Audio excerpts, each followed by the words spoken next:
see you all here, and I feel deeply humbled. I just want to make one correction for history.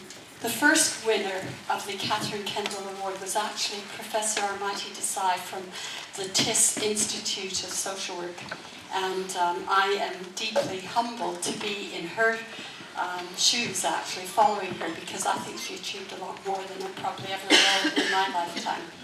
And fortunately, Armati is still around and doing great things, but she actually started the program on disaster interventions, of which I have just recently picked up. And so it's my pleasure actually to talk to you about environmental justice at the heart of social work, and hopefully to inspire us as professionals to really try and do even better than we have. I think we have a profession we can be really proud of, but I want us to do more. But everybody who knows me knows that that's my probably middle name is Lena Dominelli. And I'm really pleased actually, and I see so many of my colleagues from Durham here, and I want to thank all of them, as I want to thank all of you and my friends and colleagues on the SWSD2012 board for not just the nomination. I think that really that is not, to me, as significant as the friendships I have developed amongst this, and the support that people in this room and outside this room have given me over many, many years. And I think in that sense, this award is really all of our award, not mine. And so I'm honoured to accept on behalf of all of us rather than me personally. I don't think anyone achieves anything on their own, and I'm mindful of my colleagues from South Africa who keep talking about Ubuntu. And actually we're a community of social work scholars and educators, practitioners and activists. And I worked hard to think of something that could combine all of that for us, so we're all activist scholars. But I really want to say a few words about Katherine. Katherine was special. We've heard Angie tell us about Katherine's speciality. But you know, she was a woman without equal. And I am so sad that she did pass away a couple of years ago. But I just feel her legacy will always be with us, because what she did, and this picture is actually of her in 2008, when she spoke for 10 minutes without a single note. And she was amazing, as all of you who know her do. But I did talk to her about green social work, the book, which I worked really hard to get here for this presentation, because I promised Katherine I would write this book, and I was going to dedicate it to her, and I've dedicated it to her and my mother.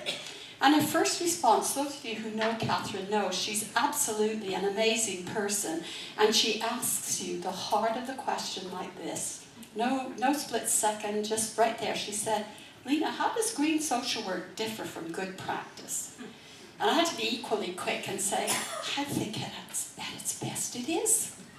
We're all green social workers when we're performing to our best standards. And that was just indicative of Katherine's commitment to wonderful things like equality, freedom, democracy, all those warm words we feel, but she actually lived them, and everywhere. And I always remember her saying to me, okay, we're going to share, we shared rooms to keep costs down together many, many times. And she kept saying to me, we'll just go and meet so-and-so, and so-and-so, and so-and-so. So I owe a lot of my friendships to her. So thank you, Katherine. I hope you're hearing us, sending you positive thoughts wherever you are in this wide universe. But I also wanted to thank some people closer to home, who've been an inspiration to me. I have given my father one of my earlier books in terms of dedication, but this is the first one for my mother. My mother's the strong, silent woman, and it took me a long time to realize that, I think because I was closer to my father growing up than my mother. So feminists, take note. Your father can be more important to you than your mum. But my dad was a working class hero, probably in my eyes, but in many other people's eyes, and we actually did set up an award in his honor when he died about 10 years ago. Basically, he was a trade union activist and a community development worker. I had no idea I was following a family tradition until I'd been in England for about a decade and then went home and found out. But he fought for basic things like running water in homes for working class people, indoor toilets, things that many, many people in the world today still do not have. And I'll give you the figures shortly. And then this is my mum and dad, just not long before dad died. My mum is fortunately still alive. And he was still fighting. And in fact, those of you who are from Canada, like me, at least part of my heritage, will know, if you look in some of our law, there is Dominelli versus the Crown as he fought to establish rights for disabled older people. And there was me at the time helping him, reading masses and masses of our legislation to find out how we could do it, because we were too poor to afford a lawyer.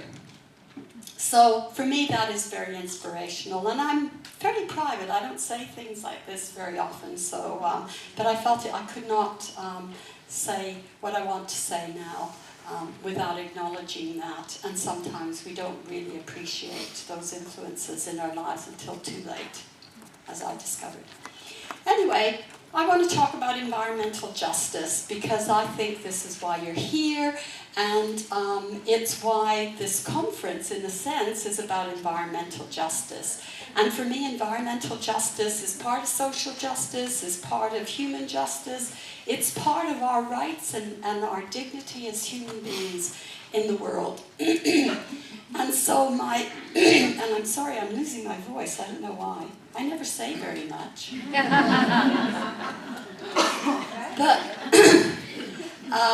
But I want to sort of argue that we have to concern ourselves with human rights and social justice in order to enhance human well-being.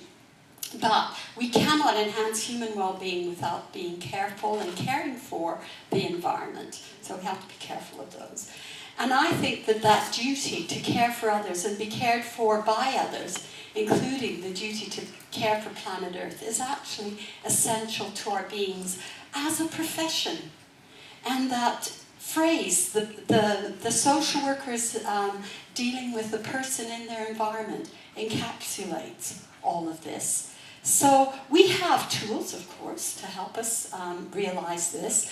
And the Universal Declaration of Human Rights, and I really recommend this to all of you, Articles 22 to 27 particularly, give us the tools that say people have a right to health, education, housing, clean water, food, all the things that about half of the world's population does not have.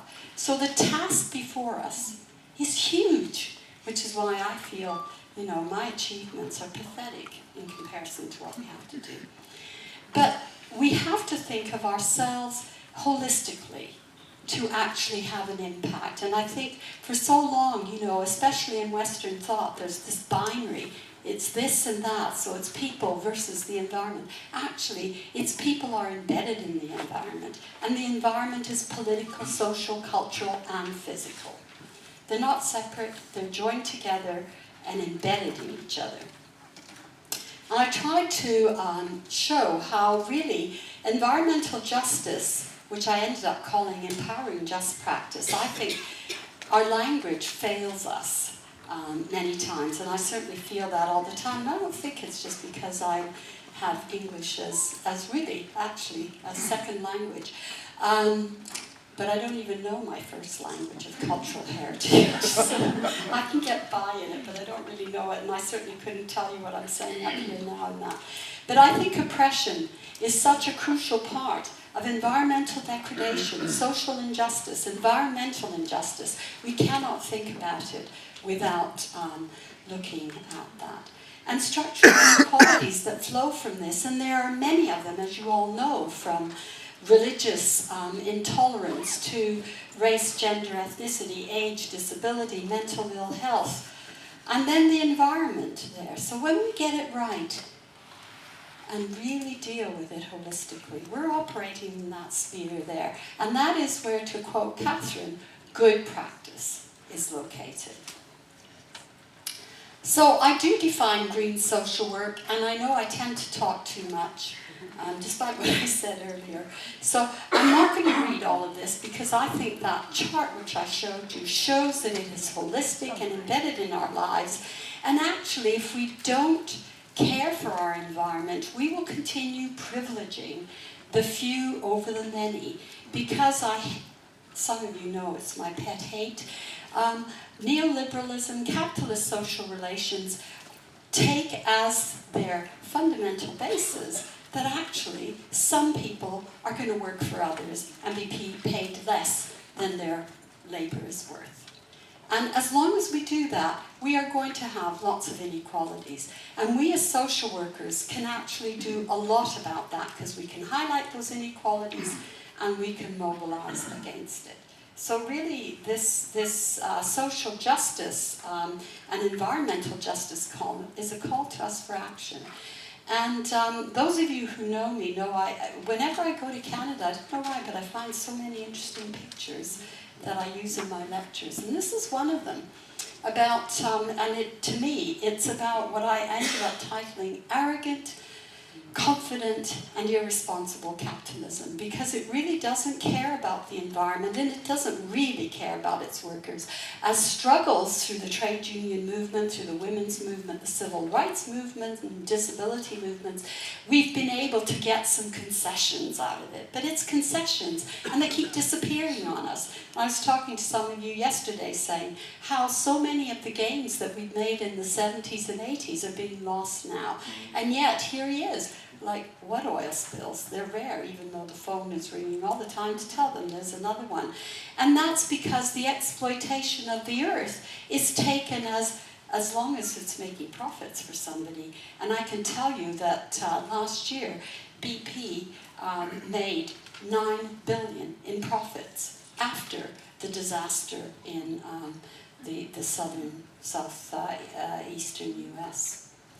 And of course, their messages are those that massage what's really going on. And again, this wonderful cartoon that I picked up that, Canada, to its shame, has the exploitation of tar sands, which are adding to the enormous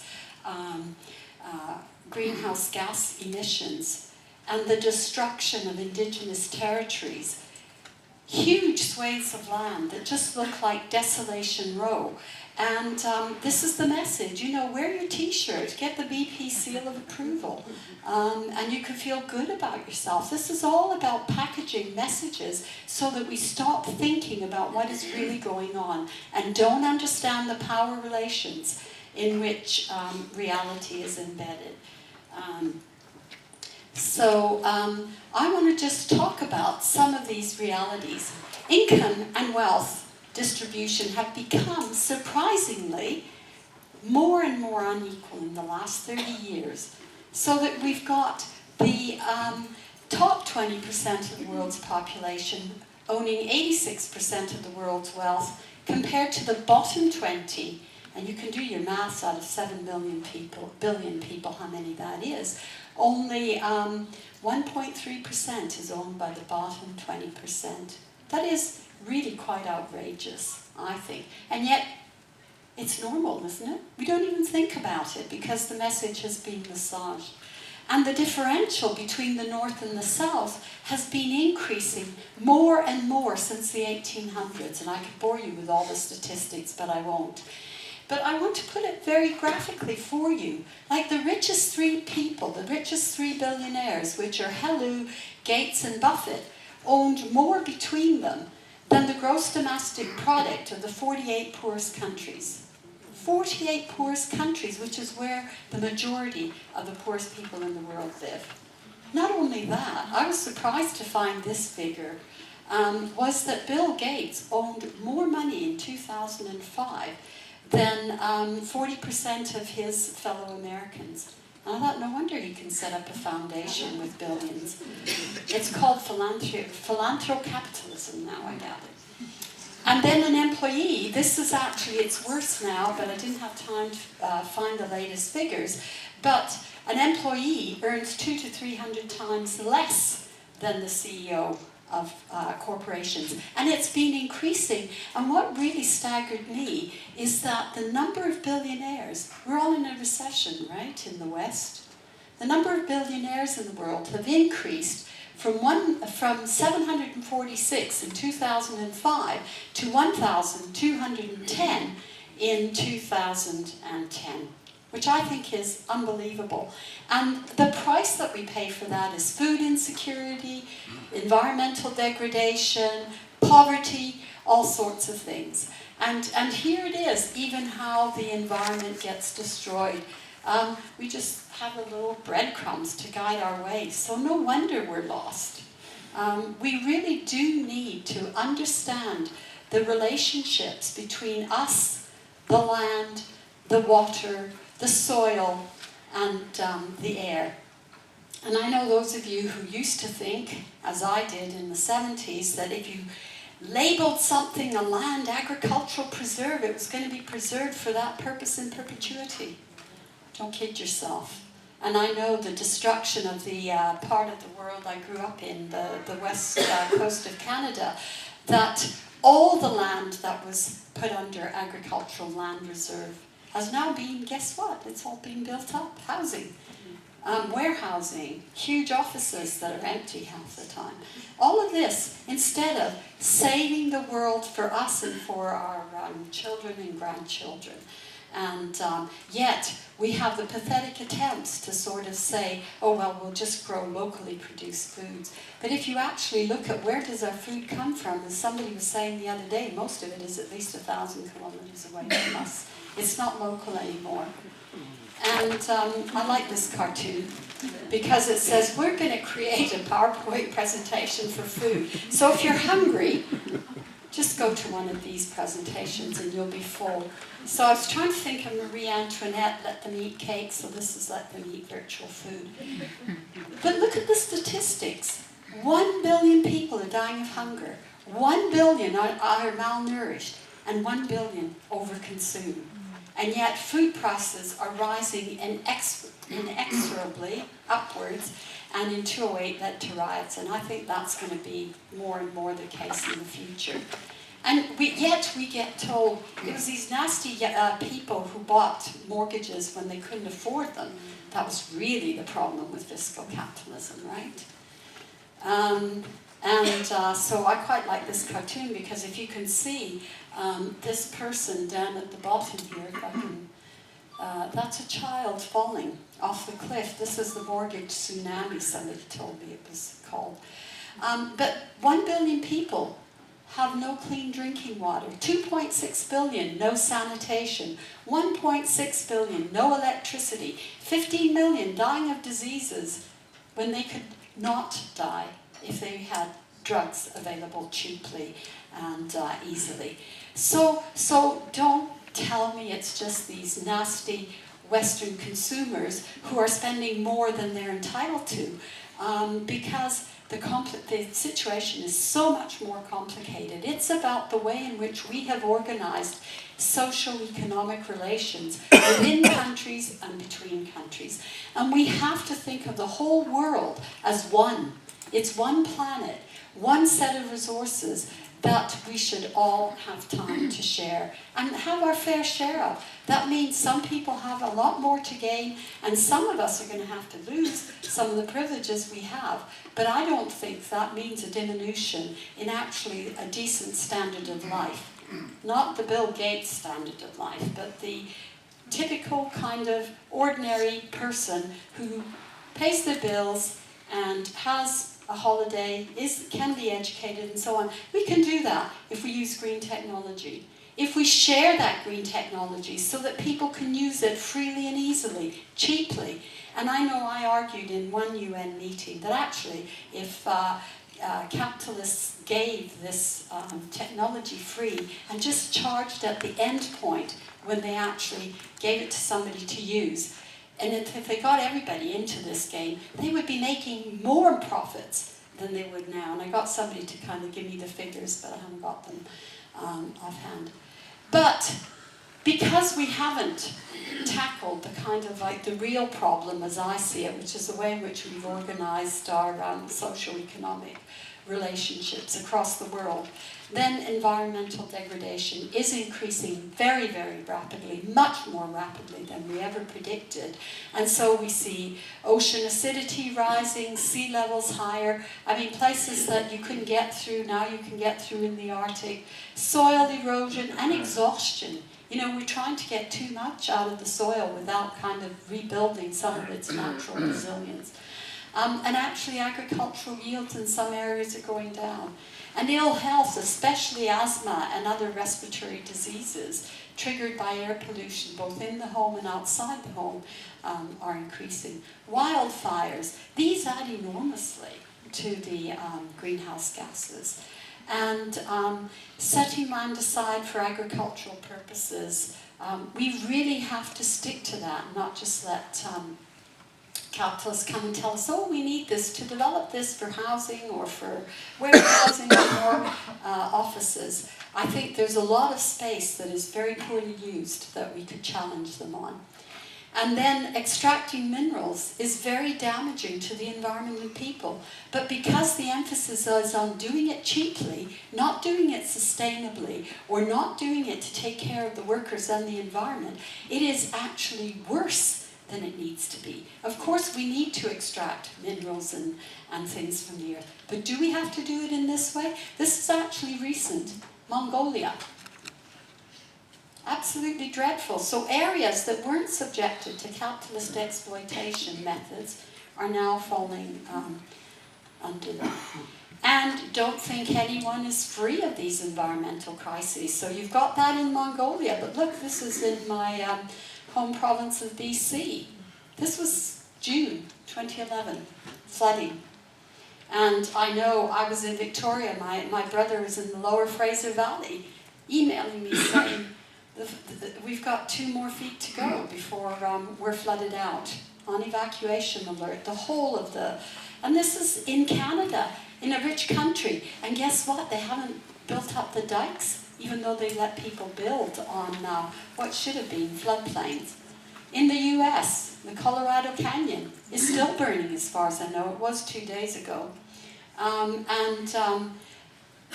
We go on and on. Sometimes people will argue there's an upside to all these wildfires because there's pine beetles. That's what these are, supposed to be getting killed in it. But people, homes, livelihoods, plants, animals that are not pests that we want to save and protect are lost. Their habitats are lost, and once that's lost, that's gone. And you know, it isn't just Canada and the US, but Australia has the same thing. And unfortunately, a lot of these are caused by people. And we saw that here in Europe in the 2003 burning of the Coke forest in Portugal. And then we have so-called natural disasters, but are they really natural? Some of it is due to human greed, developers' greed. This is Chile here. What happened to the building codes? Chile has had them since 1924. China. People were saying, did they build the schools correctly? This is Yanxiu. I think I pronounced it right, yeah, Angie. But you know, people are always kind of interacting with nature. So if there is a natural disaster, whatever that might be, it gets worse. And here's the orca, the killer whale in Canada. Look at this. The destruction of this habitat has meant that this whale is not able to live as it normally does. And it isn't just destroying animals, as I said before, or the habitat, it's also killing people. And I didn't know, I don't know how many of you know, but you know, a lot of people use cardboard and dung for indoor fires to cook. Look at the number of deaths per annum, 1.4 to 2 million. And outdoor air pollution kills 1 million. These are global figures. So I think we're killing ourselves, the planet, and everybody else. Is that just? And what about these? This is Sri Lanka, the 2004 tsunami. Killed 38,000 people, mainly in and around the coast. But it meant that people were living where they shouldn't have because they had no other option. So when are we going to start thinking about all our needs? Your need is my need. because we have to solve it together so that we can make sure that we're all safe and care for the environment at the same time. And what about Japan? I was horrified to learn from my seismology colleagues, actually, many years ago, before they'd even built Fukushima, the experts told them, don't build it there. Why not? Because there's a fault there. We don't know when it's going to go. The seismology cannot predict the actual date. So they ignored it. What happened? 20,000 people at the last figures I saw. I don't know if that's fully accurate.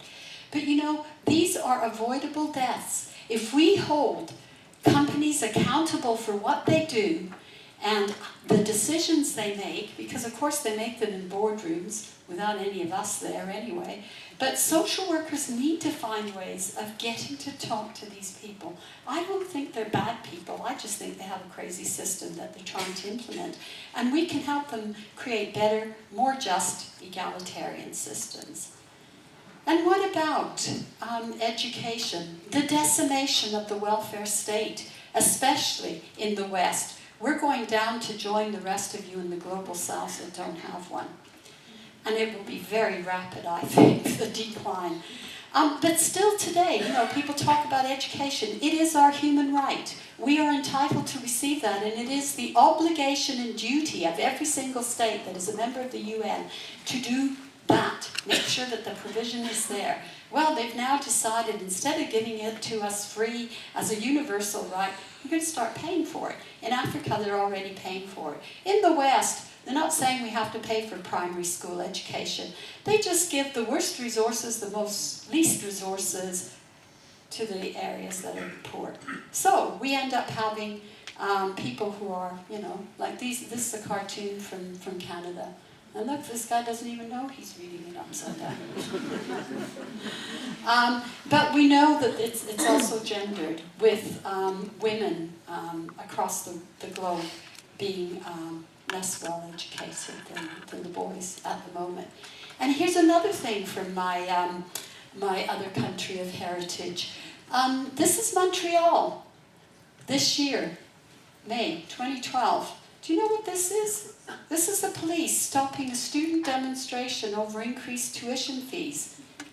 So we're seeing an increase in authoritarian populism. That democratic deficit, for me, is not just about, you know, is there corruption in government? Yes, there is. And I'll show you a cartoon that demonstrates that in a minute. But it's also about the loss of our rights to protest, how we protest, where we protest. And those of you who know the Occupy Wall Street movement and We Are the 99%, they had similar treatment in most countries and weren't allowed to protest peacefully. Even in England, they eventually got evicted from St. Paul's Square.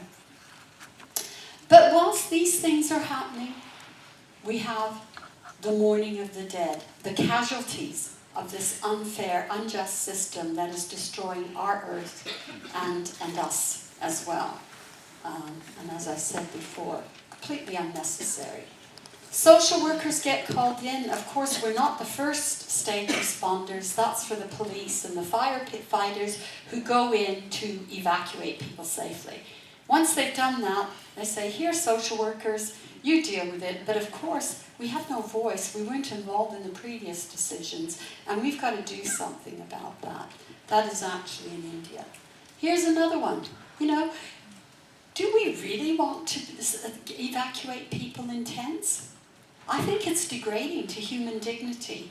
When are we going to start saying, we've got to make prevention our goal, and we've got to work to create safe places for people, if we do have disasters, that actually reflect human dignity and worth. I am sick and tired of going to places, whether they're tents or tiny little rooms where a whole family is expected to live in a room that's less than the size of my office. So we need to look at this. And I hate to tell you, colleagues, but we are going to see more and more extreme weather events, more sudden flooding, and torrential rains, cold snaps up in the north. And this is last year in the UK, the peaks near Sheffield. But at the same time, you know, it looks beautiful, doesn't it? But at the same time, because people who are fuel poor cannot afford to heat their homes adequately, dampness and cold kill off 3,000 people in the UK each year, and most of them are older people whose immune systems are compromised. That is outrageous and it's unacceptable. So we need to say so. But, you know, we're so good at understanding the complications in life. And I know I'm doing some research on older people and climate change. And one of them said to me, you know what, Lena, I know that it's doing this because you told me. But I wouldn't mind 2 or 3 degrees higher. I wouldn't be so cold in the winter. And of course my heart went out to her because I thought, I know I'm going to be like that when I'm old. I have hypothermia already, so my husband would tell you. And he would like to be here, but isn't, for reasons which some of you can ask me about later. It's all my fault. I slept in this morning. That's the reason. So, but anyway, but social workers can highlight how destroying the environment actually produces winners and losers. Because whilst this is happening in the UK and in the Arctic North, the cartoon actually comes from Canada, there are people in places like Papua New Guinea and the Maldives who are worrying about being inundated by rising sea levels. So we have to, they're not needs pitted against each other. We can heat people's homes through fuel poverty if we either have a welfare state or have an equitable distribution of resources so that 3 people don't end up having more than 48 countries worth. So it is about the distribution and not so much about what we produce. I don't know why this is doing this. But here's another example. Healthcare. I said it was one of our human rights, right? Well, look at this. More and more of the welfare state is privatized, and where it has not been part of the welfare state, although China, this is a Chinese cartoon, China actually did have the iron rice bowl in many decades ago, during the Maoist era, when people could have the commune providing them with health care. But now, if you've got money, you'll get it, and if you don't, you won't. And that's the same picture in the West.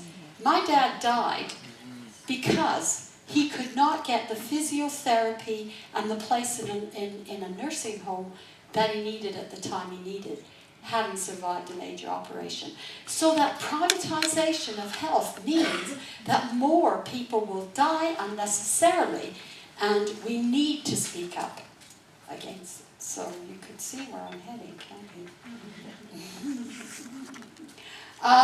But other things that happen endanger people too. Landslides. These are caused by poor development practices as well as by nature. Rain, movements of the earth. If it comes down the mountainside, I can tell you, as a child growing up in the mountains of Canada, that once they start sliding, you can't run fast enough if you're in the way to escape. So let's think about what practices will prevent these.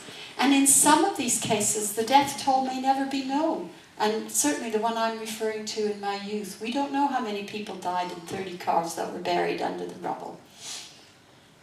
And we're seeing extreme weather events where we certainly don't expect to see them. I didn't expect, it's my other country of heritage. Pisa in the snow. It's fun, but who's paying the price for this? And why? And then I want to say something about healing and rituals. We have to have locality-specific, culturally relevant rituals. And these are some of the things that have happened as a result of rituals in Sri Lanka. But you know, it was really interesting. When they were asked immediately after the tsunami, would you like psychosocial help? They said no.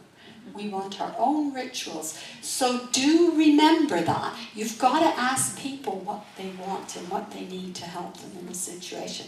But we all know that. But this is them now. This is 2011 in a school that was built after the tsunami. So the upside of that is that some people got better resources, and this is one of them. It's a beautiful building, good things happening. But on the other hand, what do we do when we're trying to provide aid? This is people who had to escape the flood, and here we are. This is where you're going to go to get water? Again, we have to find solutions that treat people with human dignity when they're at their most vulnerable and most in need.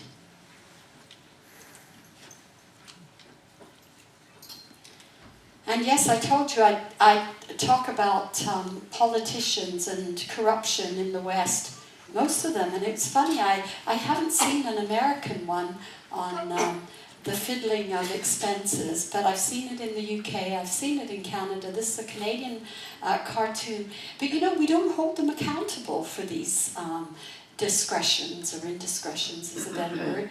But what about holding them accountable for environmental policies? We haven't even had a big, huge splash in the newspapers saying politicians being held to account for destroying the environment. Can we make that happen as social workers? I think we can. But it requires us to mobilize. Otherwise, we're going to see more and more of this. This is Pakistan in 2010. People who have the luxury of a car can escape more easily than others. Oh, I thought I had another picture there showing you how they didn't escape without. Anyway, take my word for it.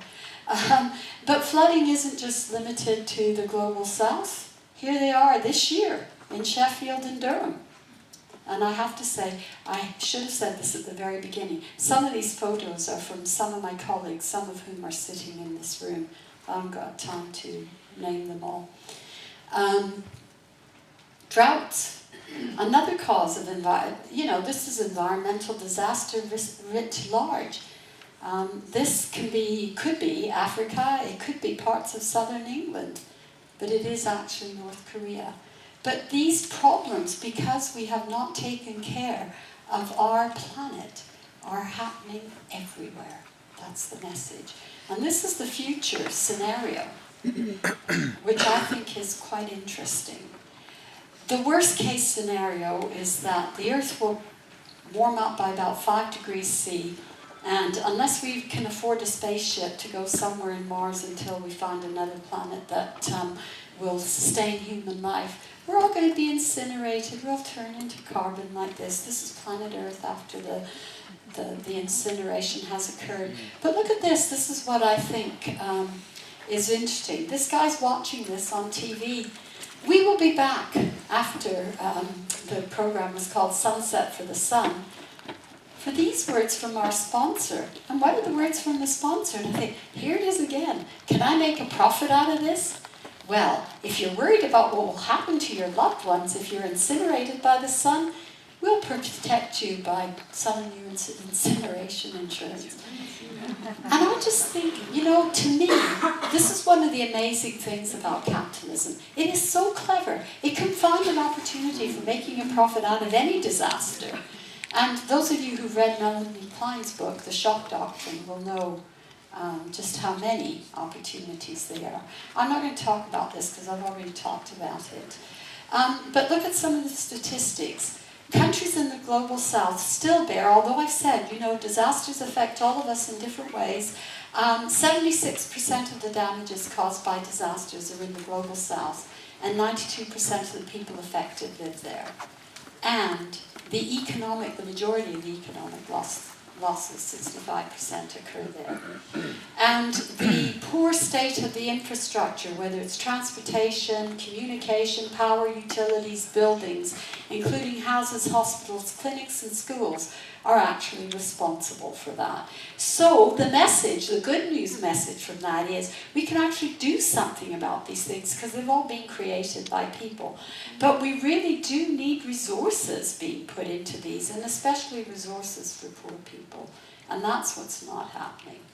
This was the picture I should have shown you before, that if you didn't have the truck, that's what happened. And this is another one of the same. They got misplaced somewhere, and this is people waiting for aid. Why can't we organize it so that people don't have to shove, pull, and trample over each other? we can. Again, just to show you, no country is safe. Another place in England. Can't tell you about where exactly that is because that was part of our confidentiality in the research project. But basically, why involve us? I know for a long time a lot of social workers used to say, environmental things, they're for the geographers or the seismologists or the landslide people or whoever, anybody but us. But actually, I hope I'm convincing you, it has absolutely got everything to do with us. Because we pick up the casualties, we can actually do more than that. We can actually help prevent some of these situations, or at least prevent the number of deaths and injuries that happen.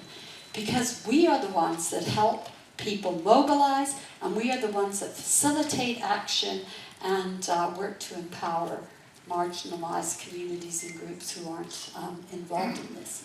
So, what can we do if we're going to be progressive green social workers? Well, we can fight against human rights violations. We can identify them. We can say this is not acceptable. We might have to pay a price for saying that, as I can tell you another time how I did. But you know what? I'm still here standing in front of you, so if I can survive, so can you. And we can speak against inequalities and lack of corporate accountability. We've got the facts and figures, and if you don't, just write to me an email and I'll send them to you. My head is stuffed full of useless statistics. I wish I were as clever as Professor Rosling to make them funny and entertaining. But you know, we know all of these things, and we do have the data. So the call for us is to take action that actually affirms our value base. And here's what I'm suggesting. We do have the environment, it should be environments, but we work in partnerships with all people. Now, I am, and I hope you, although I am very critical of capitalists, I can't say some of my best friends are capitalists. I don't know any rich people. But I know that there are people there who feel bad about the way the world is, and we can work with them and have them join us as allies to fight against those who do not. And I don't mean physical violence, I mean arguments and saying no. And this is where, you know, taking the lessons from Mahatma Gandhi are really good. Non-violent, we will not do this. Can you imagine if everyone in the world said, no, you're not going to build this there, unless, and here's our list, of all the things you can do if you want to develop, which will be taking care of the environment, taking care of the workers, and the people who live nearby. Because we don't want them to die of air pollution, soil pollution, or any other kind of environmental degradation. But to do that, we've got to work at the local level, and we've got to work externally at the international level. And we've got to use all the resources that we can bring to bear. And so we are very, very active, and our mighty Desai actually helped me compile this list by telling me about what was going on in India during the 70-odd years of working in disasters that she's had. And here is the big long list of things we do. Is anything on that list that you don't know about? Absolutely not. You know, you're familiar with all of these roles. You've done them at some point if you've done your qualifying training or worked in social work, except maybe for this interdisciplinary translator. Anybody want to hazard a guess at what this is? Or is this another? I remember when I first started teaching in university at the age of 20, somebody said to me, that's a Dominellianism.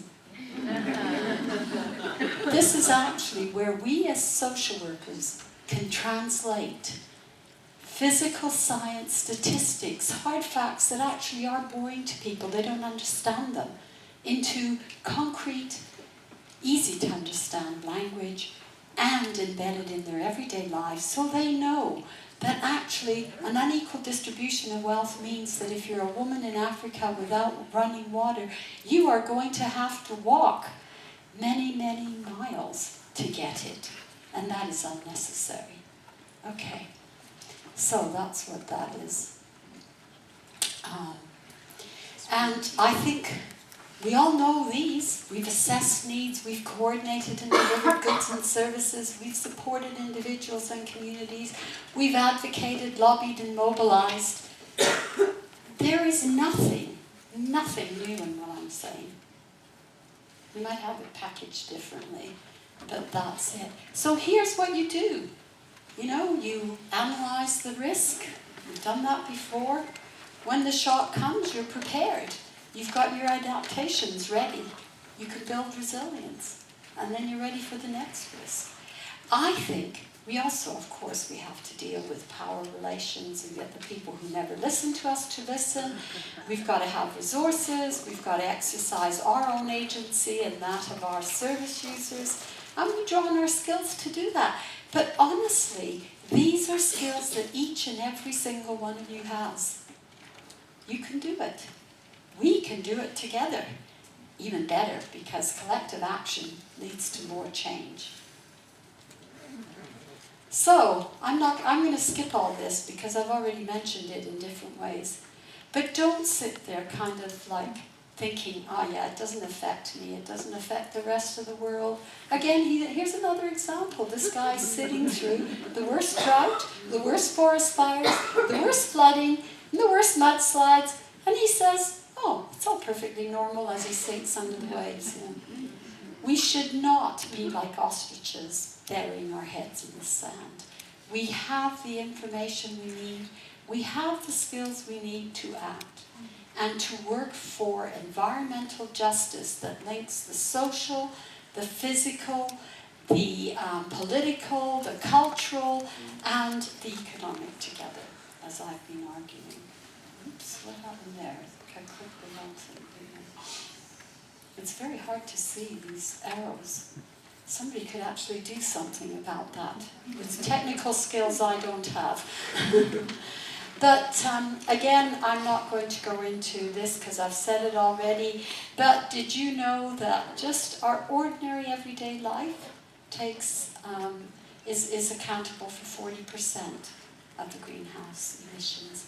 We can reduce those, and there is a little project, a demonstration project that I'm running in Durham called the Giles Gate Energy Project, which is trying to demonstrate that you can deal with fuel poverty, unemployment through green technology that'll reduce your carbon emissions. It's a win-win situation. We just need to do it on a bigger scale and do it more globally and get governments to listen. Last time I got them listening, I thought I got them listening, and then we went and changed the feed-in tariff, and guess what? The company said, oh, we're not going to make any profit now, so we'll just say goodbye for now. So I'm thinking, oh, okay, thanks very much. How can I get you back at the table? I think I've just about figured it out, and I'll tell you next year. But again, I think you've heard this so many times. Poor people suffer the most whenever there is a natural disaster. Environmental degradation actually happens more in their communities. The poorer your community is, the more likely you are to live in an area that is physically degraded. And it isn't just your housing. Like I remember when I was a probation officer in Leeds in the early 80s, and I went to see this woman on my caseload. She had 4 children, and they were all living in one room. And I said, why are you living and eating and sleeping and everything in one room? Why aren't we in one room? This is a 2 up, 2 down house, 2 rooms upstairs, 2 downstairs. She said, because all the ceiling has fallen in the bedrooms and there's a hole in the floor in there. The landlord hadn't done it up, and I was so mad. And we had Margaret Thatcher was our Prime Minister at the time.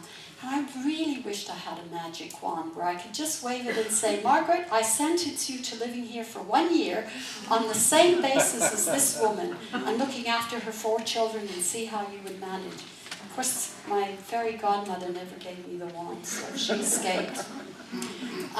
But you know what? No country allocates enough resources to deal with disasters through the state. And here's where, in the UK, in the last cold spell in 2010, we had to get the Red Cross to come and pick up people who were needing medical care during a cold snap. that just showed to me how we have to work across the public, private, and the voluntary sector. So, and how important that infrastructure is, because if we don't have the roads and the telephones and everything else, we cannot act quickly to save people's lives. So there is a relationship between formal and informal caring that we have to take into account and bring them together to save lives and work with people. And we as social workers can actually do this work. We're good at it. We're good at bringing people together. Even the ones that we normally would not work with, we can. So I've already said this, so I'm going to skip that. Yeah, I'll skip this too, because I'm conscious of the time. And but the thing I want to say is that if we're really serious about meeting the needs of every single person on this earth, and there's over 7 billion of us now, we can still do it. It's not a case of pitting the needs of the West versus the global South, or anyone else, or saying to the emerging economies that have worked really hard, like China, China has lifted 600 million people out of poverty in the last sort of few decades. That is an enormous achievement of which I think they should be proud. The only thing that I say to them as advice is use more green technologies, because you can do better without costing the earth. Coal can actually, even if you use coal, you can reduce the emissions from coal by recycling everything. Why don't they do it? They've known this for over 2 decades. They don't do it because it costs too much. Well, costing who too much? We as social workers can tell them about how much it costs this person who is sick because they have asthma, respiratory diseases, the cost to the loss in flora, fauna, all the endangered species.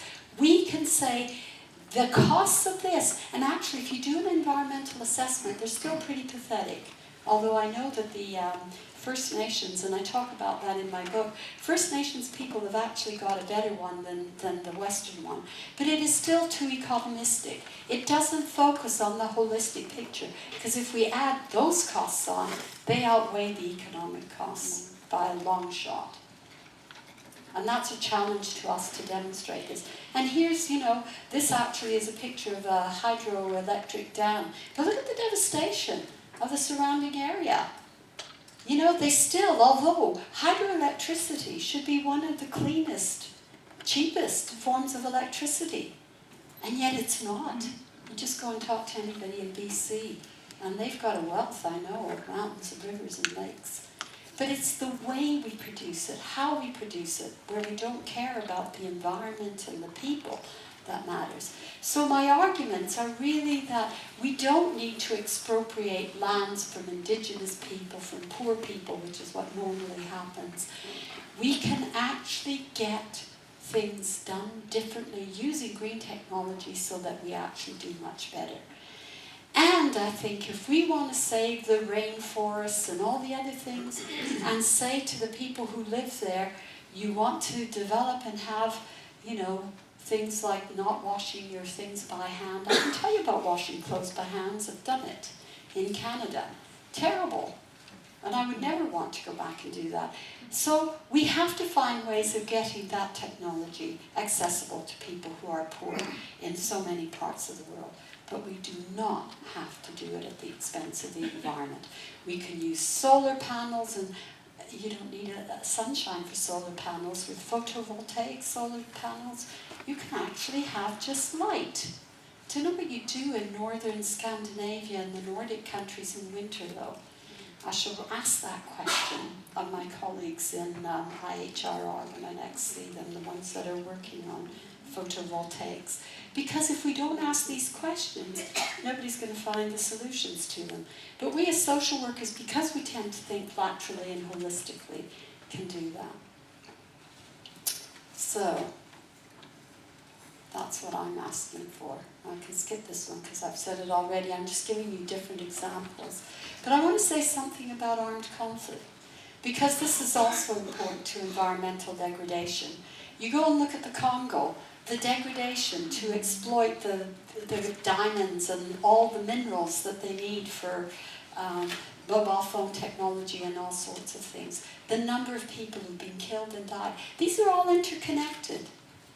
And if we say, as we do as a profession, that we want to have conflicts resolved through non-violent means, then we have to understand these and the causes behind them and highlight these and make it visible so that people can actually do something about it. And expose the politics, the power-hungry people who actually use these relationships to enrich themselves.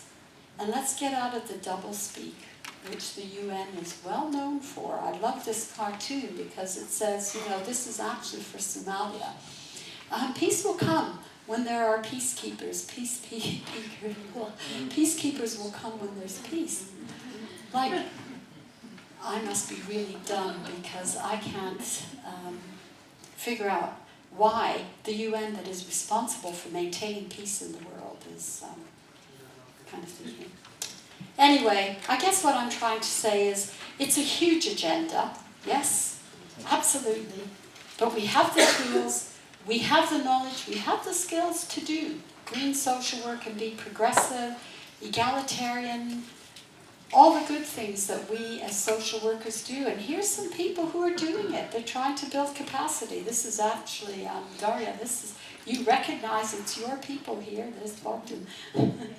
And yeah, you might recognize this one, Vimla, because that's some of your colleagues there, the work that's done through TIS.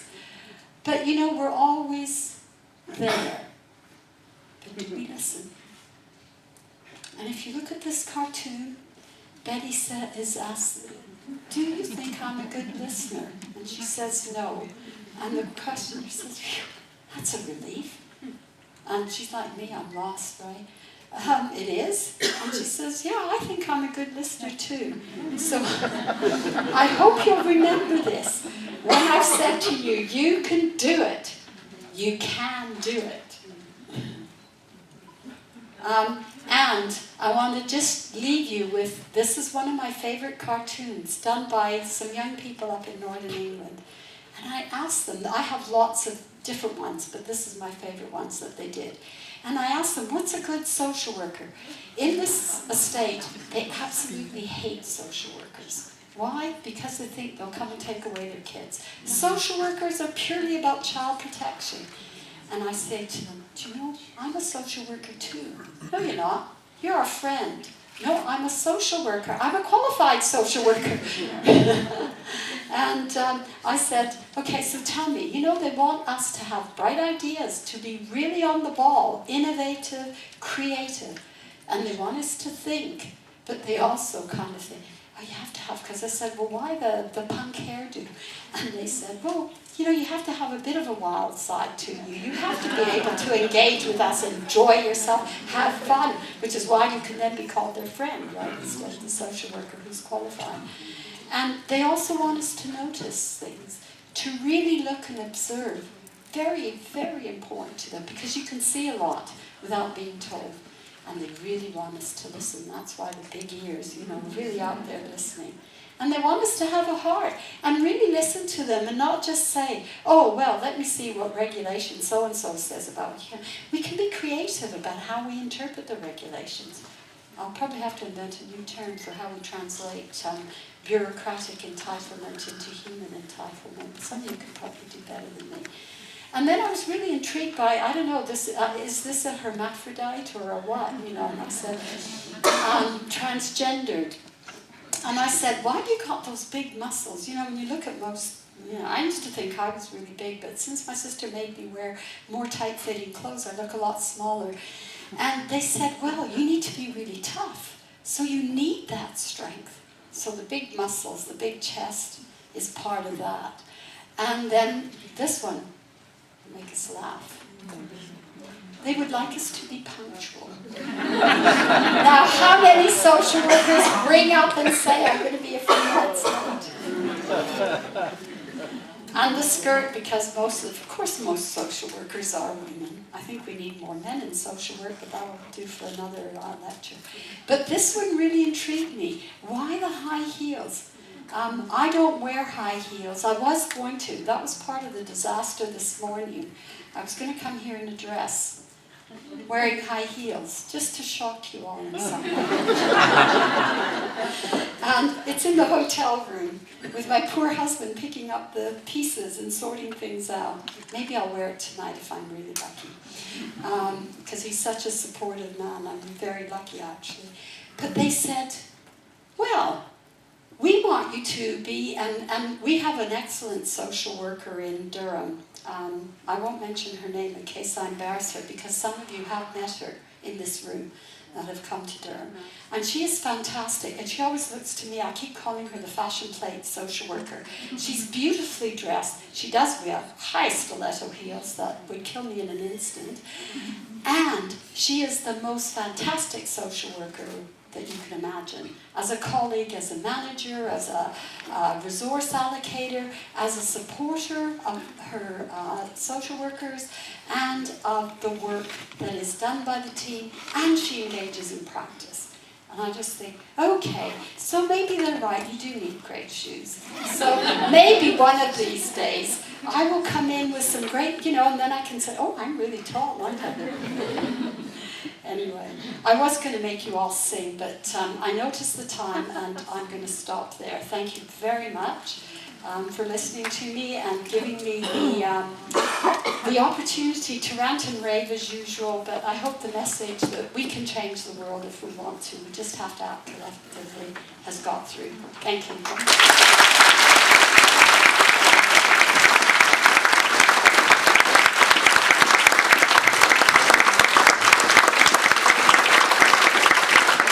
I think Lena really deserves our applause, not only